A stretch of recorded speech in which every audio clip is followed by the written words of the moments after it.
Alright, so this is going to be my top films of 2017 list. I know it is like mid-August and a lot of people have already put down their list, but I had a really long selection of movies to watch. I wanted to make sure that I watched all of them before I made a list. So before I get started with my top 10, I'd like to go over the runner-ups. So let's start with, I'm just going to name them in any order. We got Colossal, Megan Levy, Get Out, Split, The Salesman, Marshall, Small Town Crime, Mayhem, The Outlaws, In the Fade, You Were Never Really Here, The Villainous, Paddington 2, Jumanji Welcome to the Jungle, Star Wars The Last Jedi, The Swindlers, Lady Bird, The Florida Project, Breathe. So there's a lot of good films for 2017. I liked a lot of films, but we're going to have to get down to the top 10 in order. I like to do them in order.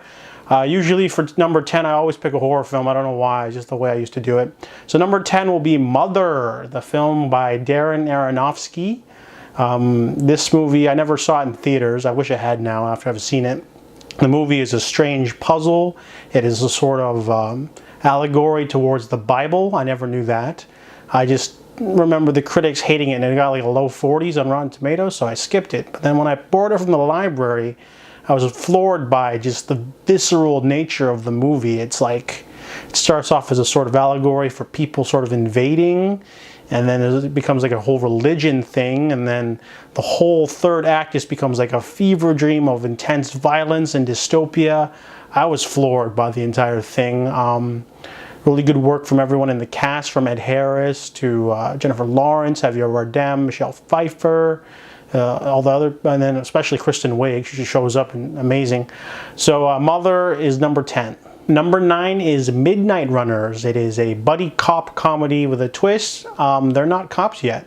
There's these two guys in the police academy training, and one of them twists his ankle during the mountain jog, so the other one carries him to the finish line. They both end up graduating because of this. You're supposed to help people even in training. So the two of them become friends. One of them is son of a humble butcher. The other one just wants to be in the police academy because it pays for training. The two of them are on their way home from striking out at the club when they witness a young woman being kidnapped. So they realize they have 48 hours to solve the case, so they use whatever they've learned so far to become vigilantes because they're not police yet, and they have to rescue this girl from a organ trafficking ring.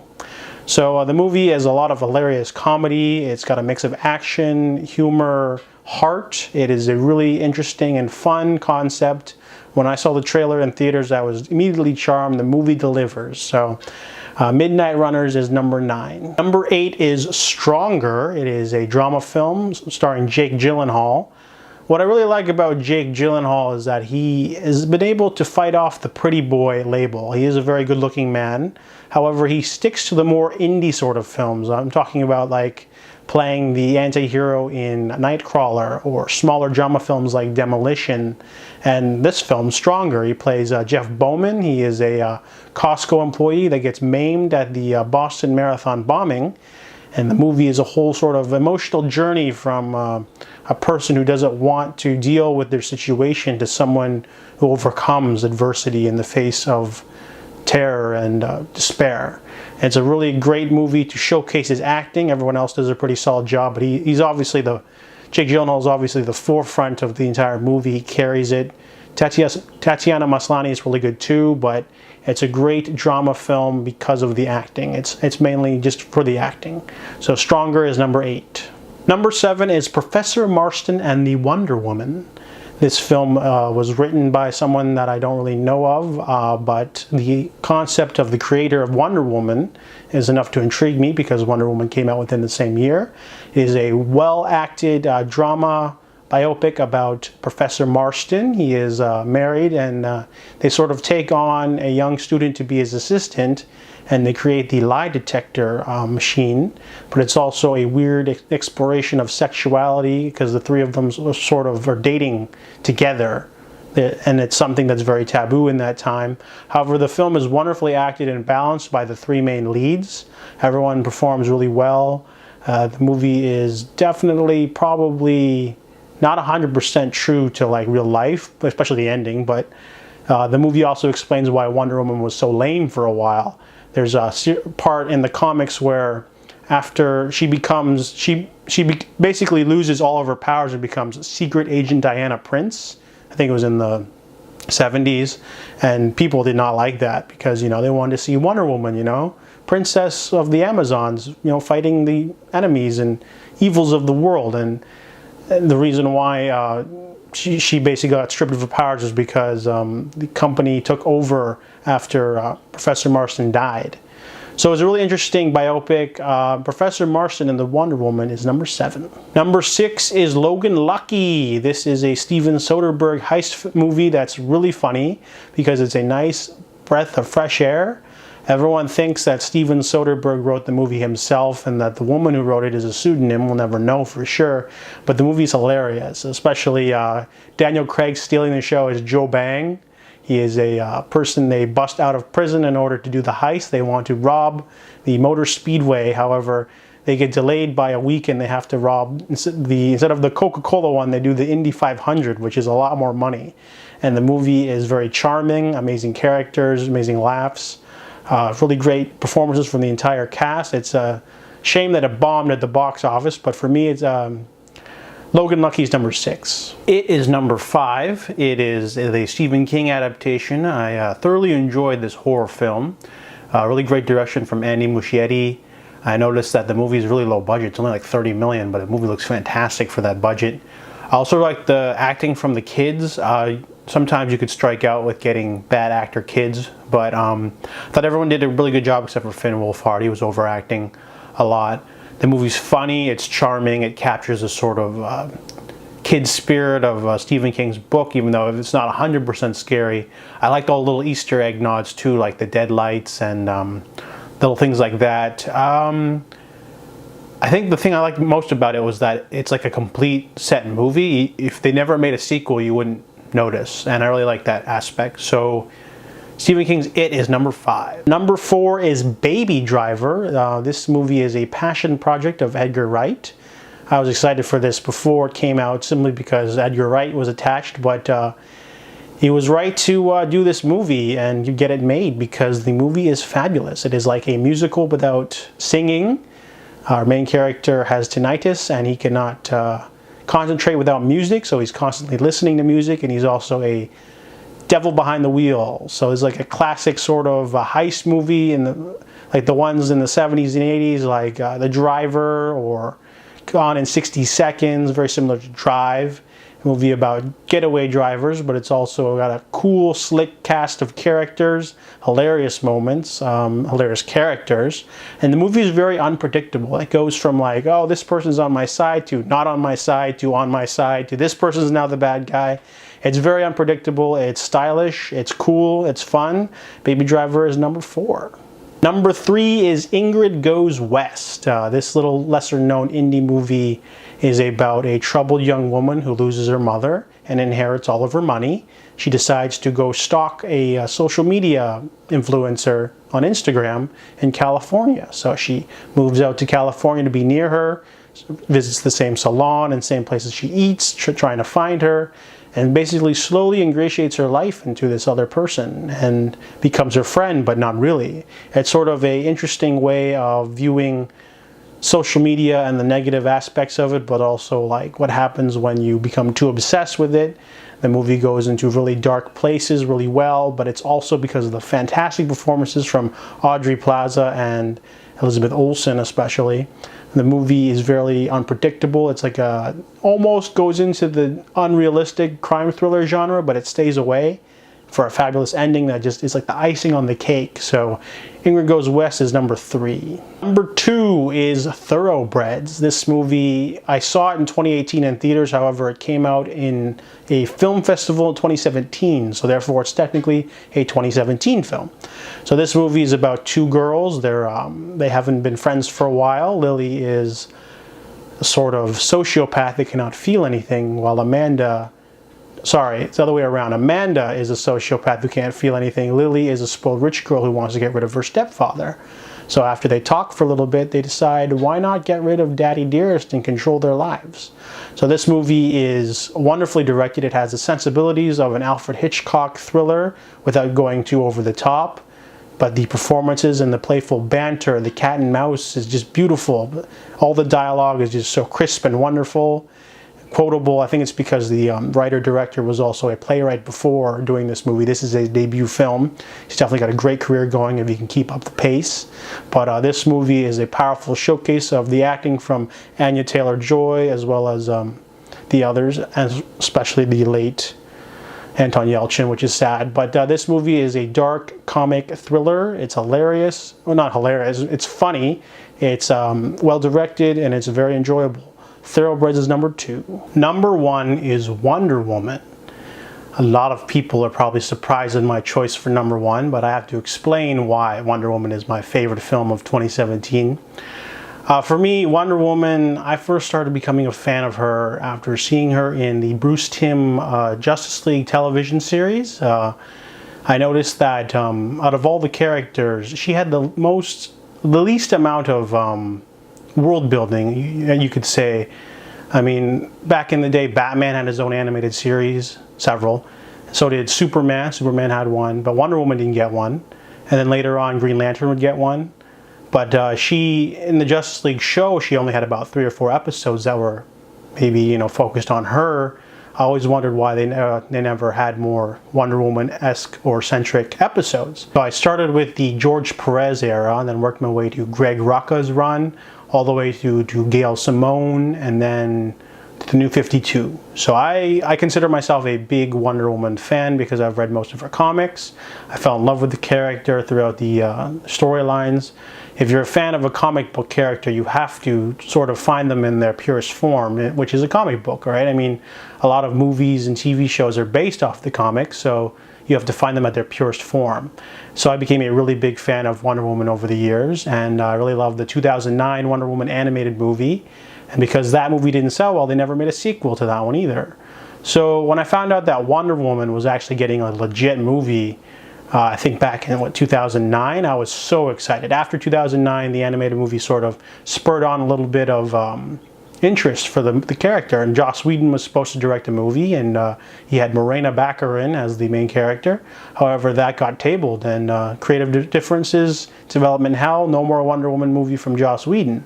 So they kept going, and they finally decided to make a movie. And I remember on Facebook, about a year before the movie came out, I posted something about being afraid that they wouldn't capture the true nature of Wonder Woman. I was afraid that they'd make her like a Xena wannabe clone, someone who just, dresses like in armor and fights things. And I was kind of worried because Man of Steel wasn't the truest version of Superman, even though I enjoyed that movie. And in Batman v Superman, we didn't get the truest version of Batman either. So with Wonder Woman, I was a little bit worried. The only director to get that movie, they fired her. Michelle McLaren wanted to do a sort of Braveheart-like movie with a tiger sidekick or something, and they didn't want that. So they got Patty Jenkins, and I've seen Monster. It's a drama film, and Wonder Woman's the furthest thing from Monster. Monster's about a sympathetic serial killer prostitute who kills her victims and then gets charged. So I was thinking like, whoa, what's going on? Why is Warner Brothers hiring this Oscar-winning director? And the casting, when they first said Gal Gadot, I wasn't sure who that was, and I thought it was the Brazilian woman from Fast and the Furious 5, and I was like, oh no. And then it was the other one, and I was like, I wasn't sure because at that moment I've only seen Gal Gadot in the Fast and Furious films, and I saw her in, was it Night and Day? Yeah, Night and Day. And honestly, I wasn't really excited for Wonder Woman. I wasn't sure. There was that rumor. Someone got fired from the film near the end of it and said the movie was awful, so everyone was sort of up in an uproar about the movie not being good. So let's fast forward to Thursday night, preview night. I bought a ticket immediately. I wanted to see this movie, and it blew me away. It was such an amazing film for me. I'm a huge Wonder Woman fan. That is an understatement. It delivered in all fronts because it managed to capture her true nature. Wonder Woman is about equality, justice, passion, and peace. they're able to do that, even though the ending battle, she has that quote where she's like, "I believe in love." It comes off as a little cheesy, but that's what Wonder Woman is about. I mean, they managed to actually nail her character correctly, and I really appreciated that. Not only that, though, the movie looks fantastic. It's like literally a sort of 1940s sort of war film mixed with a little bit of realistic fantasy, and it doesn't seem too ludicrous. And I think that was one of the things that Patty Jenkins wanted to nail down, the tone of the film. She basically wanted it to not look ridiculous for them to show up on an island full of armored women. And I also noticed that the movie also instantly passes the Bechdel test, obviously. But the action sequences are amazing. You wouldn't think that the director of a small, low-budget drama film about a serial killer would be able to handle big-budget fantasy, but Patty Jenkins completely delivered. She's a fan of the Christopher Reeve era Superman, so she wanted to have that influence in the movie, and it's totally there. The sort of hilarious sort of back and forth, the sort of screwball comedy sort of dialogue-based romance is all there. It's perfect.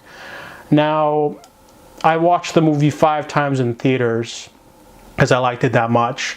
I think I paid full price for it a few times, saw it on a couple of Tuesdays, and then saw it on like a family favorites discounted for the 5th time. But the movie never got old for me. My heart just swelled with emotion during that the No Man's Land sequence. It was like such a breathtaking intro to her actual character, because she dresses up in that big robe to cover up her skin for most of the battle when they're going into the front. And then she finally gets that debut where she takes off the robe, she puts on the tiara, she shows them what she's capable of in her mission. And it's just such a beautiful scene. And the music, just by Henry Gregson Williams, just perfect. The thundering. They're able to... When I watched Batman v Superman, I hated that sort of... I just totally didn't like it because it was just so awkward. And then with Doomsday there and everything, Patty Jenkins able to actually incorporate that and make it sound cool with other music, though. Really hard to do because the sort of Wonder Woman theme is very modern, and it's hard to shove that into like a World War I era film. A lot of people like to complain about the third act, how they don't like how it's overblown. For me, I didn't have a problem with that because being a big fan of Wonder Woman, I know that one of her biggest adversaries is Ares, the god of war. And when I was watching the movie, I was sort of scared that they were going to go with the route that everyone wants. Everyone wanted Ludendorff to not be Ares and then just have a sort of novel-like ending where no one's the bad guy, humanity's the bad guy.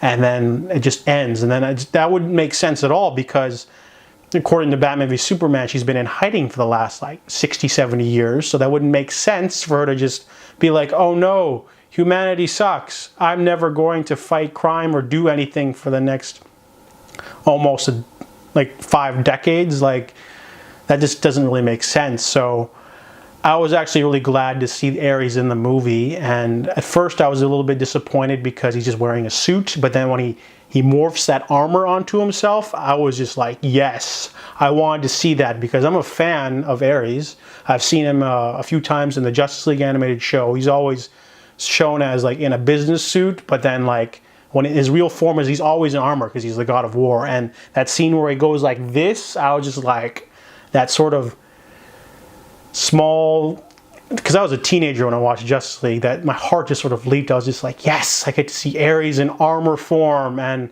a lot of people didn't like the fighting. I thought it was okay. The choreography with the where Diana loses control and she kills all of those Nazis on the airport field, that was a little bit weird because the choreography wasn't there. But for that whole finale, I was able to get it and enjoy it because of that emotional scene with Steve Trevor at the end. The sort of main theme of the movie is that she's supposed to become the champion of humanity because she wants to, not because we deserve it.